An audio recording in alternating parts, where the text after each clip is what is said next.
Broadcasting from the city of brotherly love, Philadelphia to around the globe.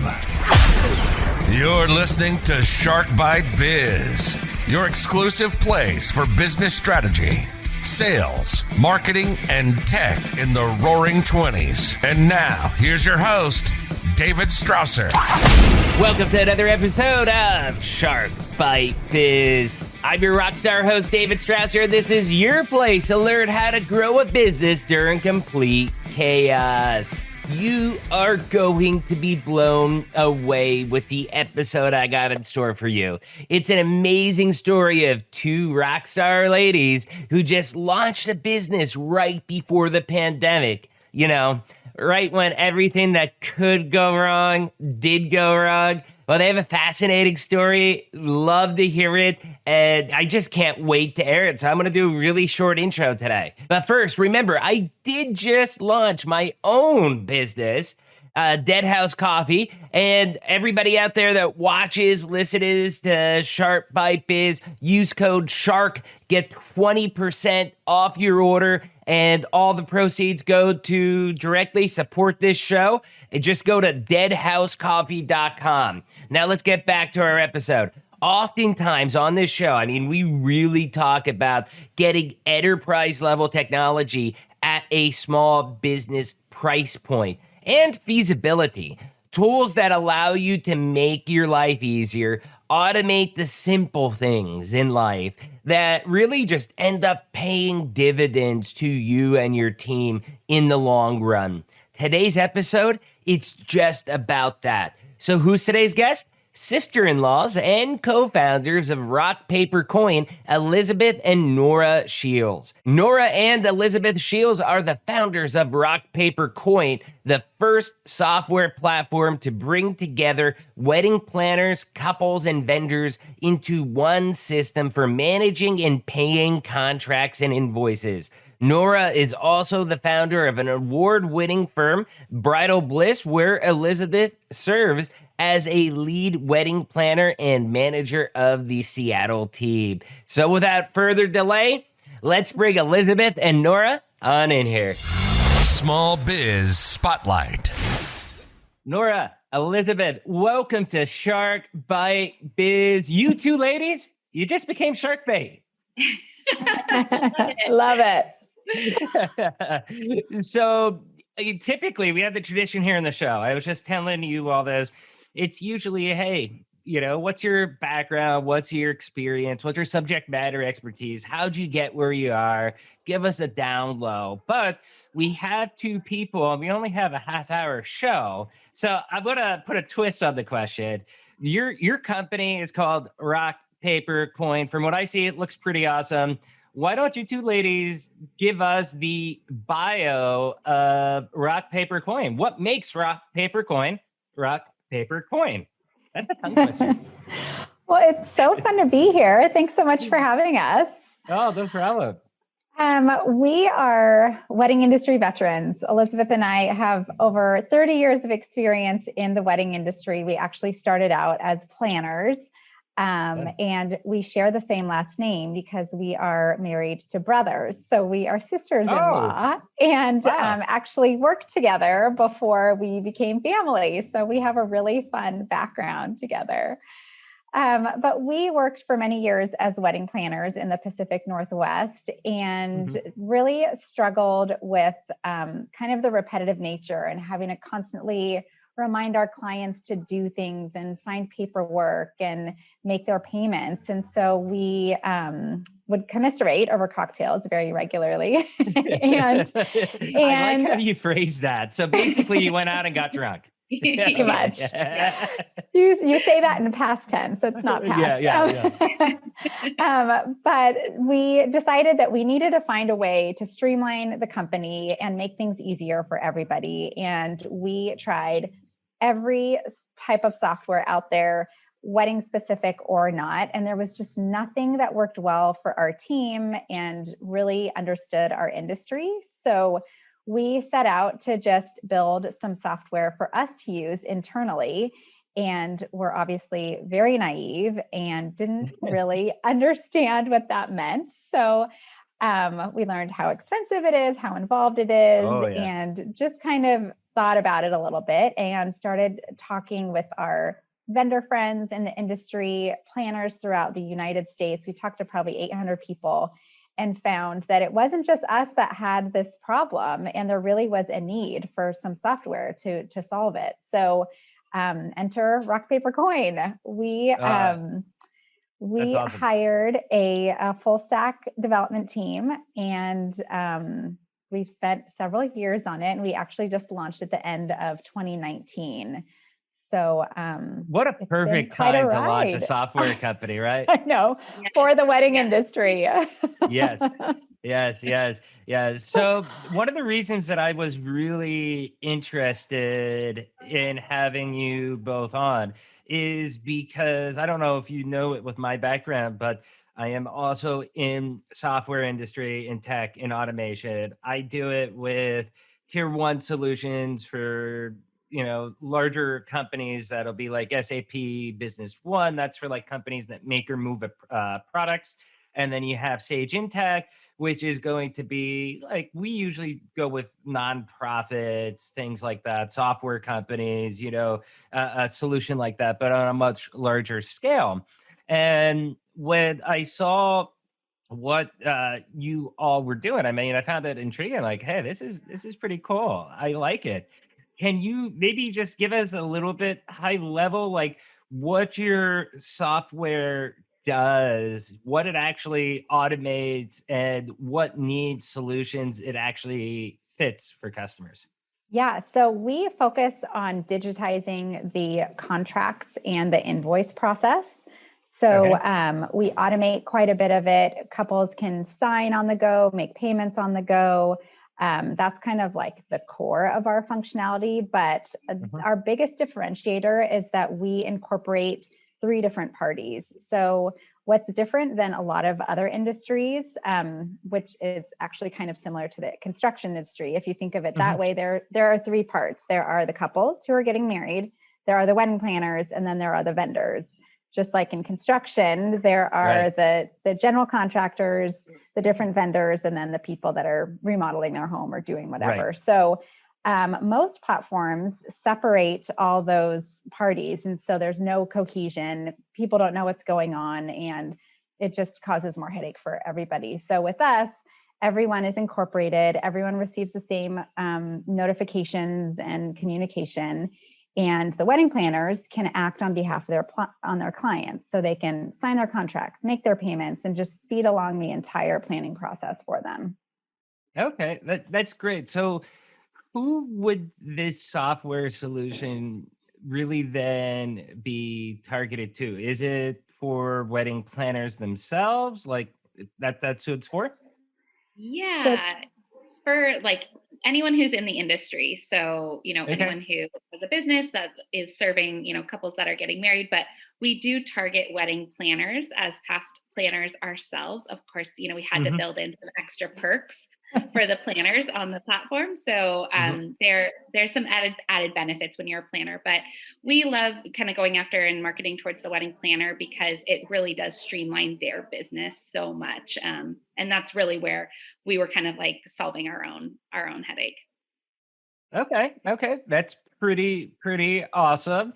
So I really want to hear, doing software in period is not a fun thing. When I sell a new customer, I usually tell them, look, I'm going to tell you right now, this is going to be painful. There's going to be points you want to quit, you want to fire us, you hate us, whatever it may be. This is going to be worse than a full body transplant. It is that bad. My job is to make it as painless as possible, but you're still going to feel some pain. It's just going to be a lot easier and smoother, but it's worth it because when it's all said and done, you finally go live. That's where you're going to feel the weights lifted off. You're no longer going to be passive aggressive towards me. And who knows, you might actually send me a thank you card. So that's kind of like how I viewed that whole process and the learning experience. How was that experience for you? It is the same. the learning, the learning experience. I mean, first, so Nora and I are obviously non-technical co-founders. So we came from a wedding planning background. So our experience in tech was none, like literally none. And ignorance was bliss because, had we known what we know now, I don't know if we'd be here. But, what's interesting is that we went into our first development meeting and we were like, we totally know what we want. Like, here's the product, and then they started talking. And Nora and I were like, oh no, we don't know a single word they're saying. And we're like scribbling down like every single word. And we're having to Google it later at night. And like, wait, what was that meeting about? And so it was, what was that meeting about? Yeah, we were like, what happened? So it's a good thing, I think. I mean, obviously we've had probably a bumpier road being non-technical co-founders, but I think that in a weird way, it allowed us to educate ourselves about technology and then surround ourselves with the right people, instead of like knowing the technology and then assembling our group, we had to take that extra first step to really get educated ourselves. So, I mean, honestly, Nora and I would talk to anybody who had a heartbeat. Like, we were just like, oh my God, you're in tech. Okay, can we talk to you? Like, tell us everything you know. We're going to be a sponge. Hey, that is great, though. And coming at it from that angle, I can see where, like you said, the ignorance is bliss. I see a definite angle there with that, to where it's beneficial, because knowing what you know now, to go back in those rooms, oh my God, you would have had preconceived oh, this is going to be too hard, this is too difficult, too expensive. Whereas instead, it's the reverse, where it's like, okay, here's the blueprint, and we're going to build it, but then you don't know how much materials are, importation fee, anything like that. It sounds like that was fun. We had to take the ramp up. Yeah. Nobody gave us the warning that you gave us when you started this question about how difficult it was going to be. I should have started the podcast 2 years ago then. How long did it take you all to run, like, build up the product to get your first go live solution set, or what? Yeah, we probably were in development for 8 months before we had kind of a product demo. And then from there, we started doing... That's actually fast. Yeah, and it was a little rocky, like a lot of bugs, we had a lot of like user, sessions and feedbacks, and we did a bunch of focus groups before we actually put it out to the public. And just about the year mark in development, we like put it out into like the world with just our friends, and then used that for 3 months, and then finally launched in November of 2019. So, call it like just over a year. We were very like pleased with that timeline now that we know what we know, but in it, we were like, I'm sorry, this should take like 3 months. Like, why is this so complicated? We had like no idea about the timeline of things. But I mean, thankfully in kind of this like startup process, we just did like tons of research, and really our like network just gave us that kind of like competitive edge. And we just talked to anybody and everybody in the industry to make sure that we were teaming up with the right people, because ultimately, like, you could have a good development team, but if you don't have like a good marketing team, or, vice versa, like you can then experience a lot of friction. So I think what allowed us to go to market pretty quick is that we did so much research before actually getting into development. Wow. Something that was really surprising too, as we were kind of starting and talking to everybody, was how willing people were to spend time with us, just educating us and telling us their story and things they've learned. Like, I mean, so many people, from people in marketing and sales to people that have built and sold companies. It was really a wonderful experience, and something that I didn't expect. So the startup community, for the most part, is pretty open, welcoming, especially if you're looking at a software-based solution. I don't know why. I don't think hardware gets as much love, unless you're like in one of those like Qualcomm incubators or something. But the software things, I think it's just because a lot of that stuff, I think one thing people overlook is that technology is very black and white. Okay. Like, for example, I will get a manufacturer that's like, hey, maybe they do shoes, okay? And they're like, hey, we want to talk to a reference. And I'm like, okay, I'll get you one. And instead of a shoe manufacturer who would be a potential competitor, maybe I get them a t-shirt manufacturer. And they're like, I don't want a t-shirt manufacturer. We do shoes. They're totally different. And I'm like, yes, they are different products. Yes, you do some things differently, but in the eyes of technology, for the most part, at a high level, you're looking black and white. You're going to be around roughly the same steps, the same processes, the same solution stack and things like that. Did you experience like that type of stuff at all?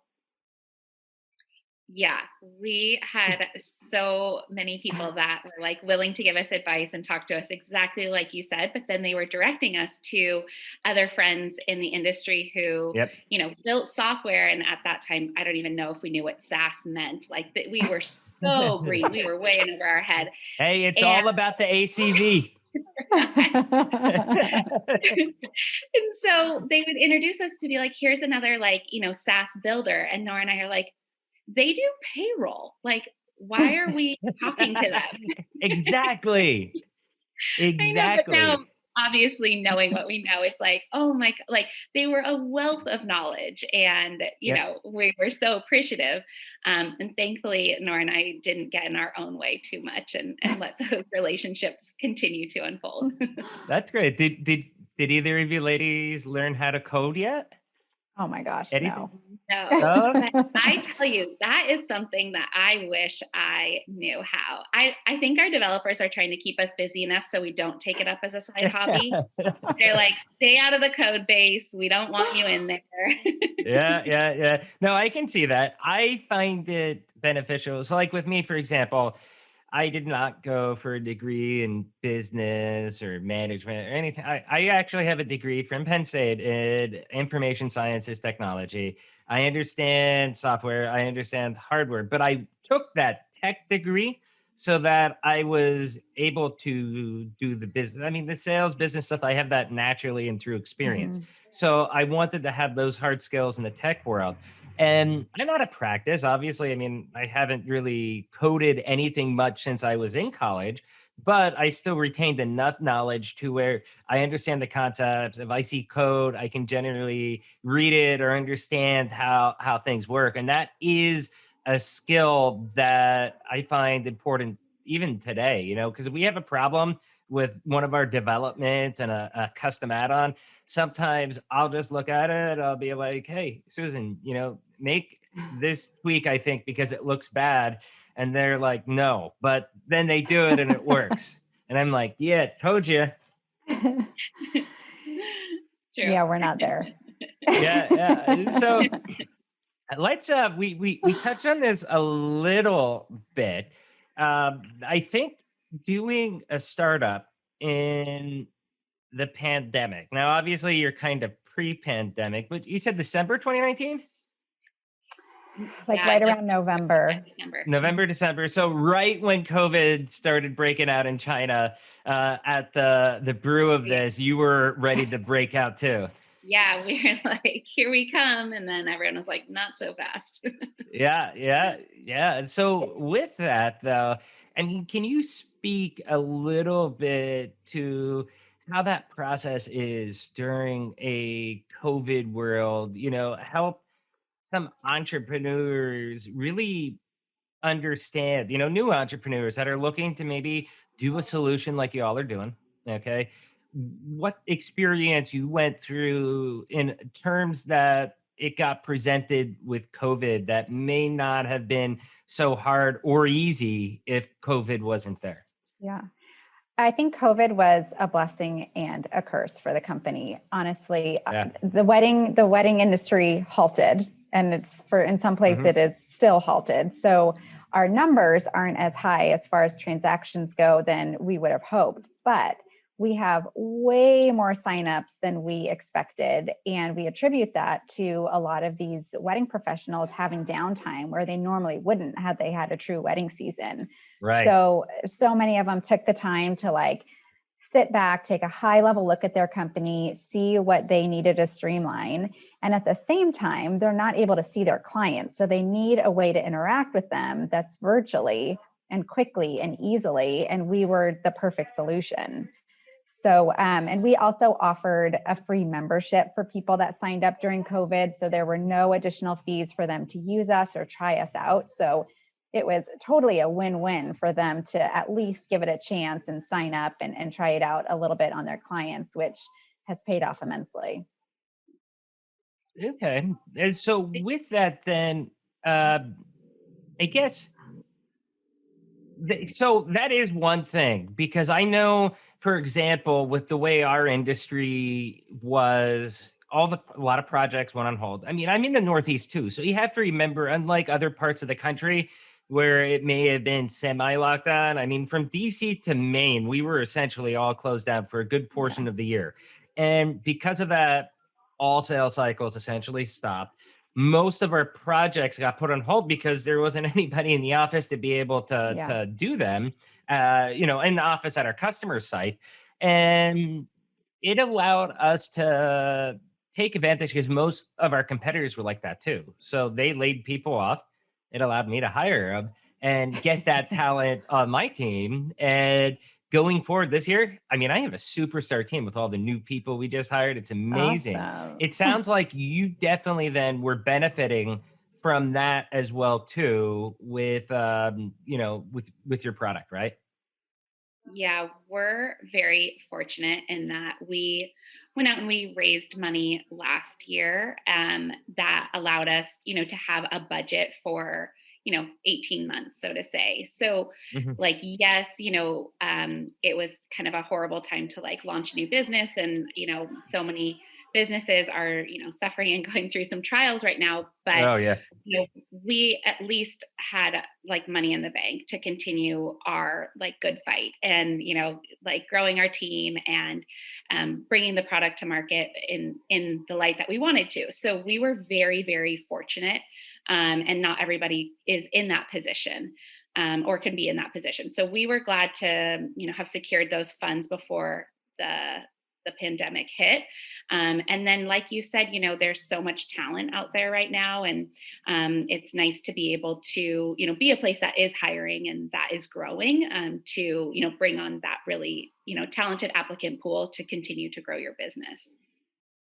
Yeah, I mean the startup world too, especially if you start getting at the software. I think one of the benefits you all have that isn't really available for a lot of other companies, like bigger company, like where I work, for example, is that it's easier to get people, I think, to buy into an awesome idea like yours, especially because I mean, like a lot of benefits, bonuses, like sweat equity, stuff like that. Did you have to use stuff like that attract people to get onto your team, or was it easier than that? I mean, how did A that go? little bit. It was A kind little of, bit. yeah, like, a little bit here and there. But for the most part, like, I think, being a startup, obviously there's uncertainties, but it's also Mhm. like shiny and bright. So it Right. attracts the right applicant in some ways, that like it's really fun. Nora and I are very hands off in our management style. So, somebody who's maybe been at like a super stable job and is looking for something new, it's kind of a different transition for them. Mhm. Nora and I, we're operating Bridal Bliss, the wedding planning company, in the 08-09 recession. So we kind of lived through, obviously this is very different, but we lived through a little bit Right. of a downtime, that kind of shook the industry up a little bit. And, I would say like what's been interesting to watch, what's, happened after that was like this huge boom of like startups and this huge boom Right. of innovation. And that's many of the brands like we all know and love and have in our phones Yeah. today. So it's kind of a cool like thing to look past and like see that hope for the future, to be like, so many companies are operating right now in like a stealth mode, and I cannot wait, and I hope Rock Paper Coin is Mhm. one of them, to like be on the other side of that, and like really see You're the the next success. unicorn. Oh my God, please. So, I mean, that's a great point though. And I've got to say that 08, 09, early 010, that was the hardest time of my life. It was very, very hard. It was hard employment, just period. I was working just straight up contracts. In fact, it was so bad that I ended up that's when I was working internationally, that in Mexico, Peru, because I couldn't find good full-time paying work in the US. But I lived in Mexico for 15 years, and Wow. I found, like, I speak Spanish, I have a lot of connections. These companies are struggling in the US, but they actually still want to grow their business, get their products down at the Latin America. So I found a little niche there that was able to get me through for a few years before I ended up where I am now. Very And cool. one of the things, though, that is very, very true, what you just said, after that period, you had a lot of startups pop up. I mean, like, look at probably one everybody uses more. I mean, right after that, you had things like Uber and things like that, I believe, right? Yep, And exactly. and I never connected those two dots, like you said, and my mind's just spinning around like, yeah, I wonder what's going to come out. Because when we got into this last time, out of necessity, a lot of companies were born because people had ideas to fix things, and the employment wasn't the best at the Yeah. time, and they did their startups to make their own future, to make their own path. Now, Yeah. you didn't do this because of the pandemic, but you're with Yeah. the pandemic, so that's really cool. I like that. Yeah. Yeah.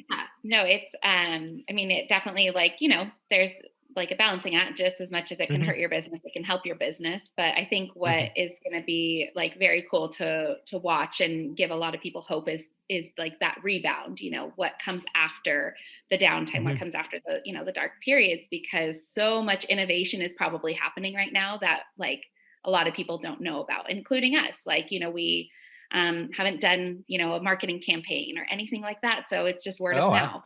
And I think that's true for a lot of startups when they are, operating kind of in these first beginning, years. So it's encouraging for us to, like, look back and see, what came out of the last time that is, Mhm. like, anywhere close to, like, relatable, and just then look to what's going to come next. Yeah. No, that is definitely inspiring, and I mean, it's got to give you the warm and fuzzies a little bit, right? For Yeah, it's sure. the only thing that's going to let us sleep at History night, to be repeats. honest. So let's jump into the importance of team building, especially for two non-technical co-founders like yourself. I mean, you really have to trust that these people, I mean, you don't really have ways to verify yourself. Does this person really know the code at the level they say they do? I mean, it's hard for you to judge, and to really get the vision of what's inside your head, to get them to execute regardless of what they're, oh, that's dumb, or this won't work, or it's too, just to get it. Like, how do you get that all to mesh together? Yeah. Your team is everything. It's what Yeah. makes or breaks a company. It's so, so important. When we first started, we interviewed a couple different development firms, and we ended up with one. And it was a recommendation from a friend of ours who also had them building his SaaS software, which was wedding related, but totally separate. And A lot of sass going on in the wedding I world. know, I know. And he spoke very highly of them. They spoke like English that we could understand. Yeah. And so we really liked that about them. So we hired them, and it was a total leap of faith because, like you said, we didn't know what Mhm. they were doing on the back end. There was a lot of chatter, and we didn't see anything like a prototype for months. So, Doesn't that make you nervous though? oh, it made us so nervous, but what were we supposed to do? And they would throw all these questions at us, like, do you want to use AWS or, one of these other Mhm. things? And we're like, I don't know, you tell us. And so we had a lot of blind faith in them that thankfully worked out. They were a great partner to start. And then towards probably 6 months before we launched the platform, the owner decided to essentially dissolved the company for a variety of reasons. So we were able to actually hire the developers on our payroll, some of which are still working for us today. So they've been with the company since the inception. They know the code so well. And there's definitely that camaraderie. Like a lot of times we'll joke about, the early days and what it was like and the different things that we chatted about. And it's fun to have that as part of the team atmosphere as well, where they're really invested. Like this is not just our baby, it's their baby. Yeah. So the team is everything. And, with the wedding planning firm, I started that on my own at a very young age. I did not have a mentor. I did not have a co-founder. It was just me trying to figure things out. And there were not very many wedding planners around in that day. So it was a lot of trial and error and me figuring out by myself. So the experience of that versus this, where I have like a friend, a relative, an equal, we have the same mission. We can bounce ideas and lean on each other. When I'm down, Elizabeth is up and vice versa. So you can really lift each other up, and we both bring in different areas of expertise. So the experience of working with a co-founder is like, there's no other way to do it, in my opinion. So that's been a really, really great piece of all this as well. That's really cool to hear. Elizabeth, can you just cover your ears for a second? If you don't like her, I'm available. No, I'm kidding. No. Why do you think I introduced her to my brother-in-law? I wanted to keep her around. Yeah. There you go. That works. Is it hard to work with family in this capacity, learning a whole new industry? So it's funny because we started our relationship as coworkers, and we were coworkers for several years before we became family. So, and I actually think that's helped us out quite a bit because like we have that as a foundation, and obviously we really like each other and we love spending time together. So it's only been a positive. That's really cool. I do think, now that I'm thinking about that crossover from the relationship being coworkers first before becoming family, that would help. Yeah, I wish absolutely. I wish I could do that with my family, but unfortunately my dad came first.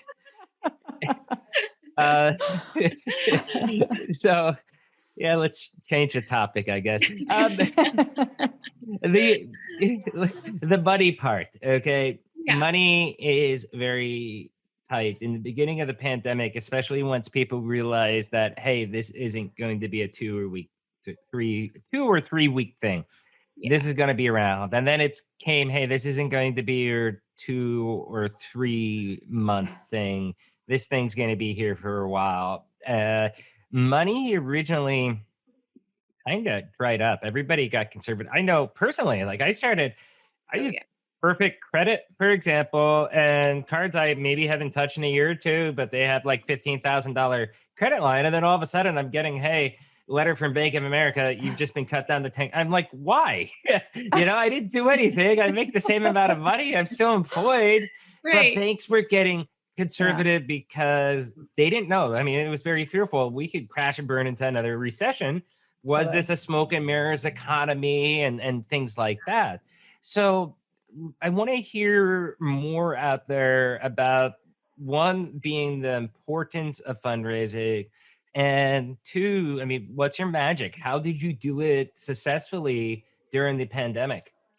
It wasn't pretty. So I'm gonna be well, it never is. There. But I think, what Nora and I heard all along is like fundraise, take the money. But what really missed in a lot of that advice was when. And that ended up being probably our biggest mistake and learning experience to date. It is incredibly hard to raise money in any market. Like, people are skeptical, 80% of businesses fail, and investors want to see a 10, times return on their money. So how do you prove that? And, it is very competitive. There's a lot of people out there raising money.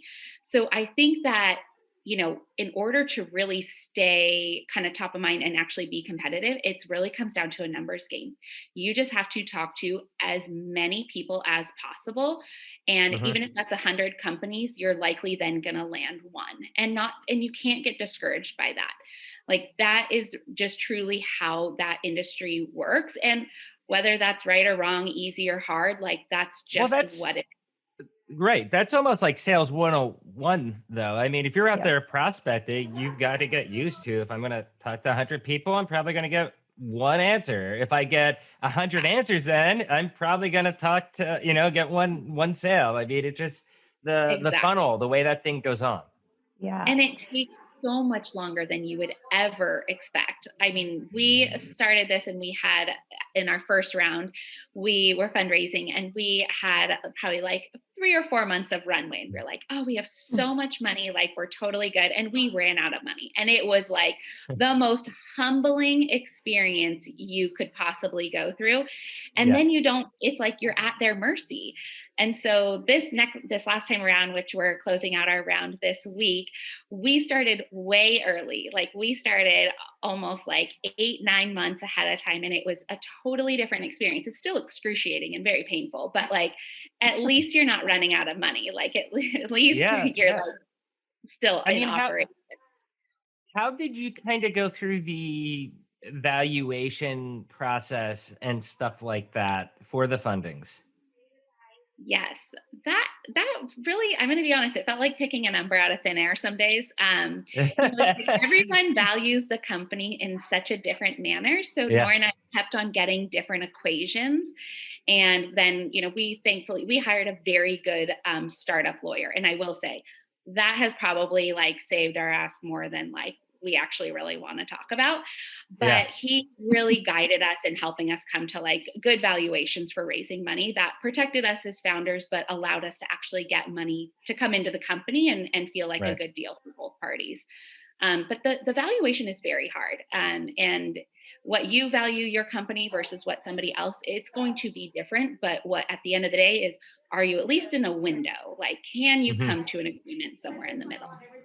Do you feel, I mean, I don't know how much you want to talk about your specific valuation or not, but do you feel like the number that you have is fair for you all? Where do you stand on that?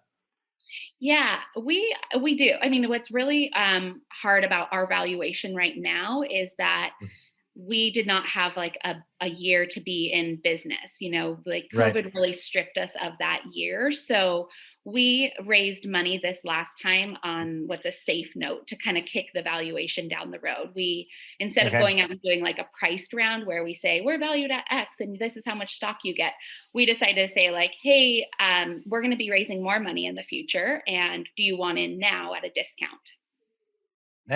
Okay. So one thing in the startup world is that it used to be very, very hot to not have revenue, to be negative revenue, like Uber for many years. And I don't know, is that still in fashion? Do they do they still look at that very hard with COVID, or is it the potential? I think it's still a lot about like that potential, what it could be, what's to come. There will always be ways that you can monetize your business if you have a customer base. So is your product good enough to have customers that are willing to buy something, not even what you're selling? Because a lot of companies, from what they started to what they end up doing, it's different. So kind of being nimble and being flexible, but you'll eventually figure out how to monetize it and make your money. And if you don't, well, then you're part of that 80%.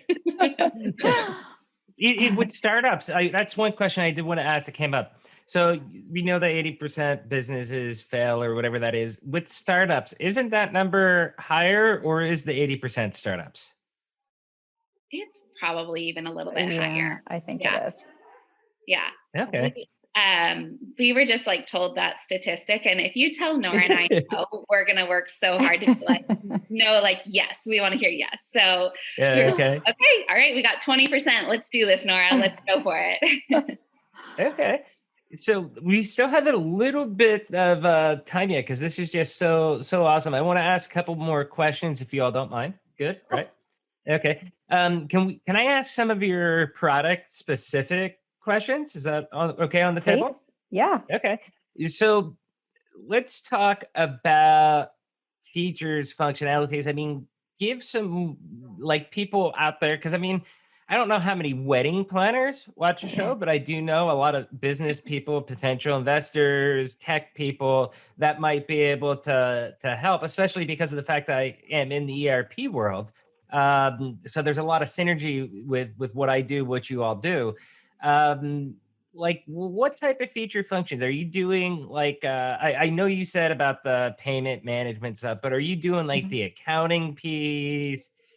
Give us an example a little bit more of everything that handles in your system. You can export all of your transactions into like Mhm. a CSV to input into accounting software. We don't necessarily incorporate that in the platform, but we make it super user friendly to share with a bookkeeper or accountant or something to keep it really, Mhm. really clean.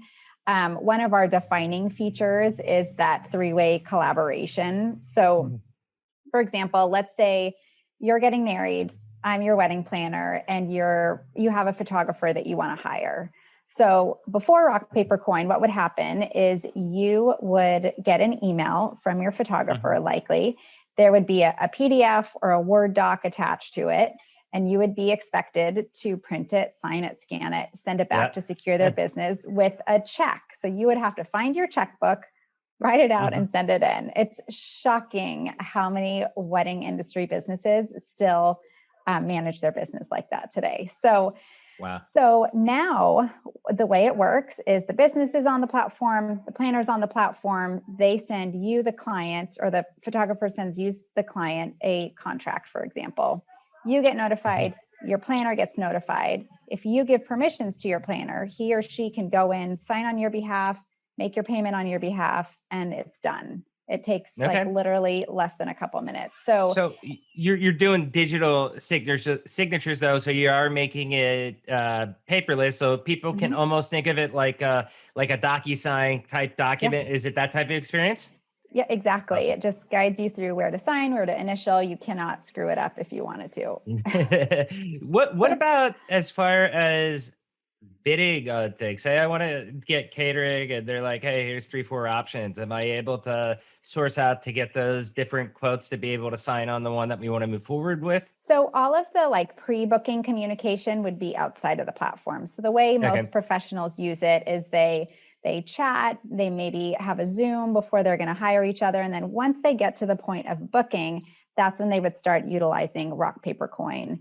And we do have like document sharing options, and we're working on calendar integrations. So there are some more features that are coming really soon to kind of help support the businesses on the back end as well, in Right. addition to the contracts and invoices. Oh no, that's great, because that was going to be my next question as far as integrations. I mean, do you have APIs out there? What solutions do you currently talk with? Things like that.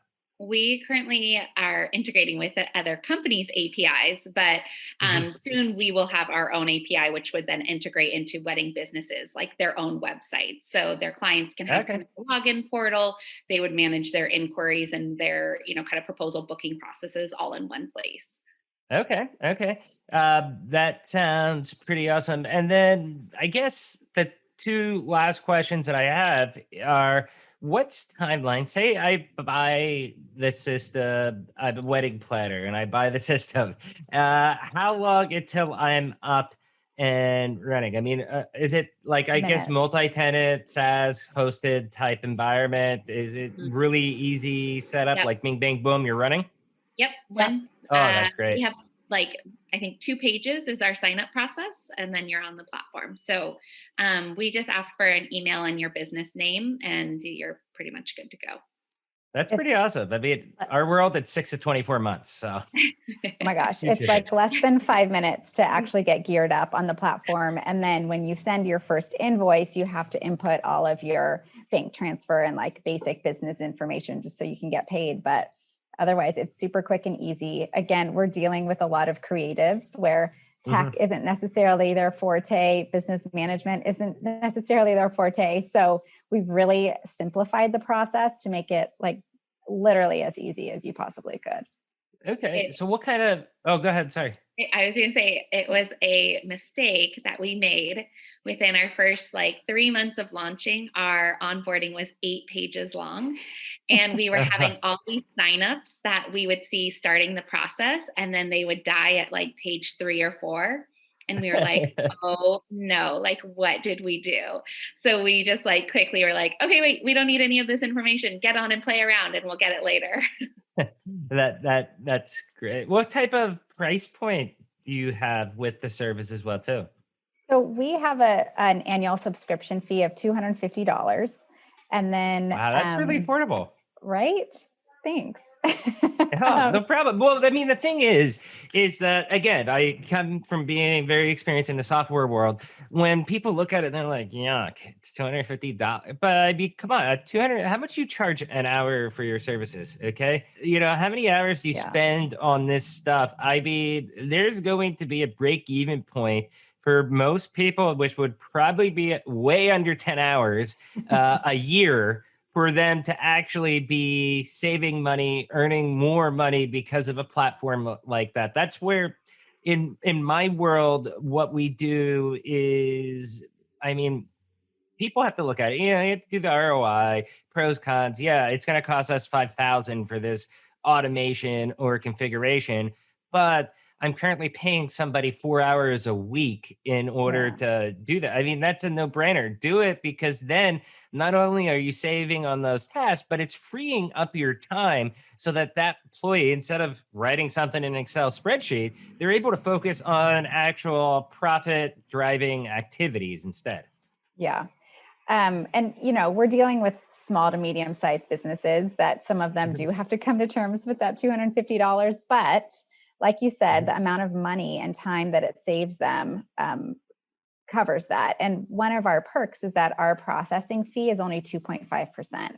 So if you were to look at any other platforms or go to Square or Stripe or any payment processor, you're going to pay more than that. So that's something that is definitely helps people come to terms with that subscription fee. That's pretty awesome. I can't wait to have you both back on when you all are valued at $1 billion. And I can tell everybody, see, I know Nora and Elizabeth. They lasted in this Shark Tank for 40 minutes. We'd love to come back. So we'll see you next year. Yeah, definitely. Let's talk about how things change next year. Exactly. $1 billion. So I guess last question would be, how can people reach out to you for, opportunities, investing, to be like, hey, I kick butt, hire me, and I'll help you advance your tech, whatever it may be. Sounds like you're open for a lot of opportunities of how people can help you. Or, wedding planners out there. We have a lot of wedding planners on this show. Definitely connect with you all. How can they reach out? What's the best way? So our website, rockpapercoin.com, lists all of our information, and you can reach out. You can find our phone number, email. We also have our career page up and running on there to see about the jobs that we're currently hiring for. So please, we love connecting. Nora and I, as mentioned, previously, we love a network. We love, and even if you're a startup and you're looking to network, and we want to pass along what was given to us as well. So reach out. Yeah, full circle. You got to go all the way around. Where are you located at, by the way? We're in Portland, Oregon. Portland. Okay. There you go. That's the Pacific Northwest. I figured it'd probably be, probably in Portland or Seattle. Yeah. But there you go. Hey, this has been awesome. Thank you both so much for coming on. Everybody out there watching on YouTube, or if you're listening on Spotify, iTunes, Google Podcasts, or the other 500 different podcast apps out there, you have the link to their website right in our descriptions below. Ladies, thank you again so much. It's been a great pleasure to have you on here. Thank you so much. It was so great to chat with you today. Oh, thank you. Cheers. Wow, that was such an awesome chat with Nora and Elizabeth, right? First, you all know the routine. If you found this interview helpful, if it sparked some warm and fuzzies, do me a favor. Come on, like the video, like the episode if you're listening on audio, subscribe. Doesn't matter if you're on YouTube, if you're on Spotify, iTunes, Google Podcasts, iHeartRadio, Stitcher, Deezer, wherever you found us, subscribe. Help the channel grow. We're a community, like-minded business people that are just trying to get that personal, professional, and business growth.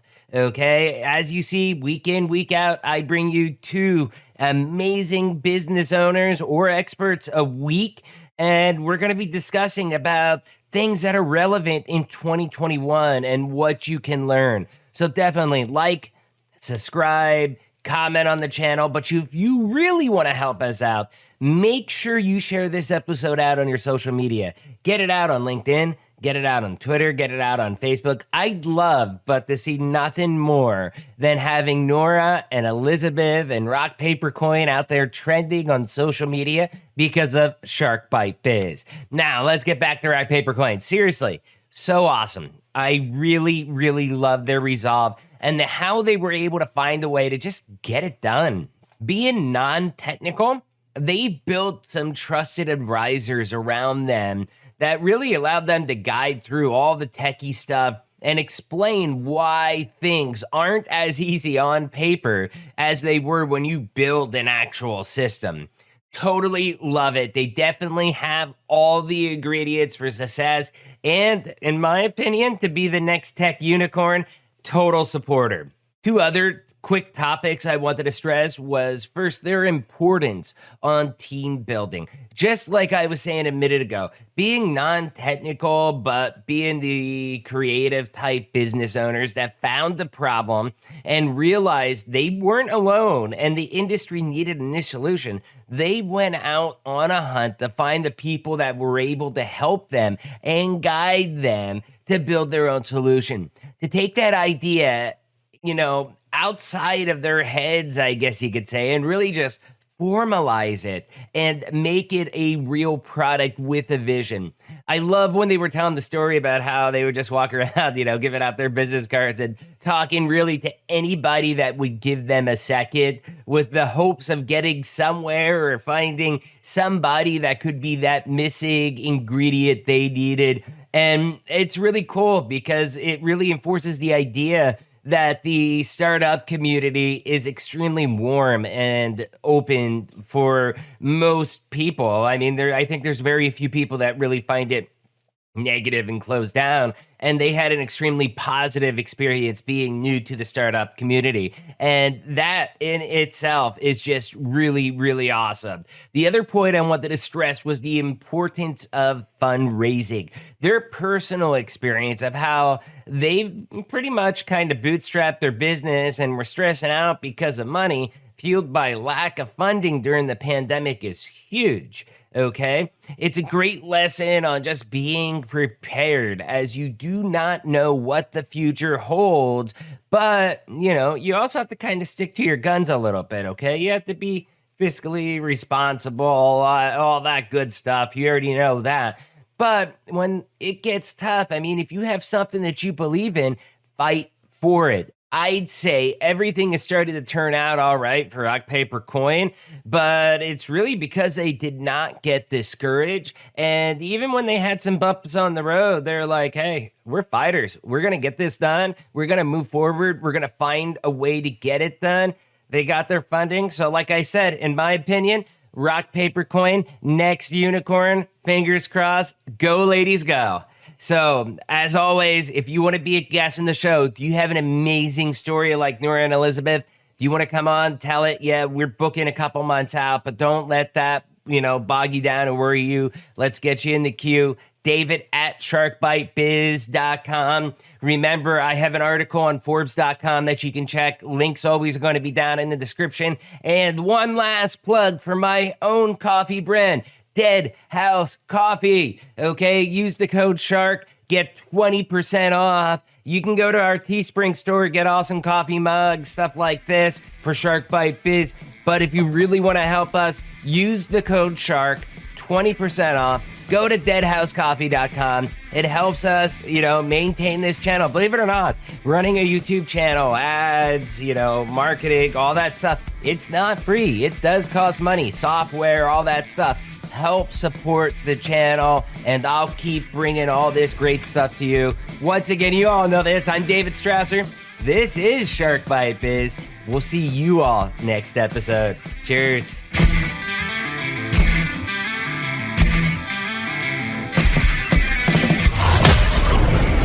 Thank you for listening to Shark Bite Biz.